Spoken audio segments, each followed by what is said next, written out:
You might not necessarily be someone who's scared of working hard or scared of overexerting themselves, but you are definitely scared of taking the wrong choice. And I really wanted to think about what uncertainty does to us and the way we move with our decisions.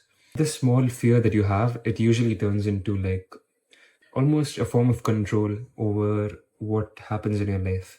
And you try to control things which are not within your control. And it's super uncomfortable, right? Like not knowing how your life is about to go or what choice is the best for you. It's super uncomfortable and it's quite scary. This might lead you to overthink every decision you take and just be scared that you might take the wrong one.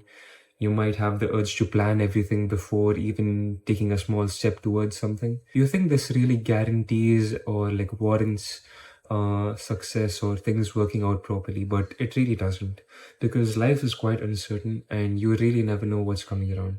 So we often think that predictability is safety, right? You often just lie to yourself that you know what's going on and you know what decision to take when everything around you changes on a daily basis. You might think it's going to help you, but it really doesn't. It really doesn't. You often stop even moving forward because you're so scared of you not having control over life. Our brains have always preferred predictability, right? Like we think that if we have a plan, then we have some sort of control over what's happening, but that's simply not true. There are certain variables that's under your control, but not all of it. And society kind of makes you think that you're falling behind if you don't have a plan or if you can't really predict what's happening. But that simply isn't true, because your life is specific to you, right?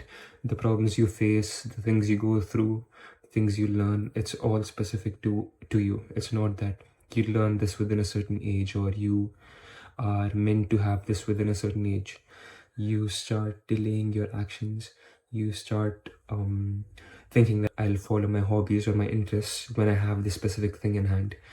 And that never really works out, because an ideal environment or a perfect environment doesn't really exist to start anything. And it's not really healthy living like that, like in a way where you follow a certain path just because other people tell you that it's right, or just because other people tell you it's good for you. Only you know what's good for you, and it's important that you stick by it. And it's not really necessary that it's in a certain aspect, right? Like just your work or something. It can vary. Like me, for example, I was stuck in this loop for like maybe 3 years.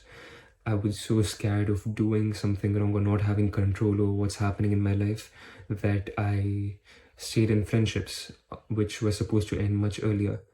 I enrolled myself into college for 3 years and I was not interested at all in what I was studying. And for this, to be honest, it isn't even about letting go of the control you feel like you should have over life, right? Because it's really difficult. We have lived almost our whole lives thinking that we have some sort of control over what happens to us or around us.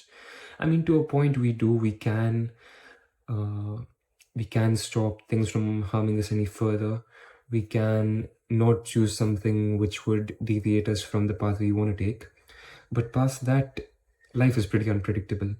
This also kind of stems from self-doubt and not trusting yourself, right? Basically, you you build up this whole plan of how your life is going to look like, of who you're going to be, and all of that without even taking a single step. You feel like you can't trust yourself enough, so you use a sort of blueprint or a layout which someone else gives you, and you think, okay, if I follow this, then I am going to do something good for myself. And in some ways, it can be true. You can be financially stable. You can maybe have, like, the things that you want, really, like materialistic things. But other than that, like, I don't think you're really going to feel satisfied when you continue living your life according to what other people think. Uncertainty is scary, right? It's unpredictable, it's uncomfortable, but it also creates possibilities. When situations or the environment around you changes, you often have possibilities which you didn't think you had earlier. And this might even be better than what you had thought for yourself, right? What you had imagined for yourself. And thinking of having control over a situation isn't really bad, but it is bad when it overtakes your life and what's actually happening around you compared to what you think should be happening around you. And considering small things that happen in your life, like, a change of plans or things not going according to what you thought as deviations, you limit yourself to how happy you can feel. You limit yourself to what can make you happy. You really feel like only if you tick these certain boxes in life according to what you have imagined for yourself, only then you will actually be happy. But that isn't true. And when you really hold yourself to this, not standard, but this expectation of achieving only what you have thought of, you really get exhausted. You can imagine really good things for yourself, but maybe that's not really what's good for you.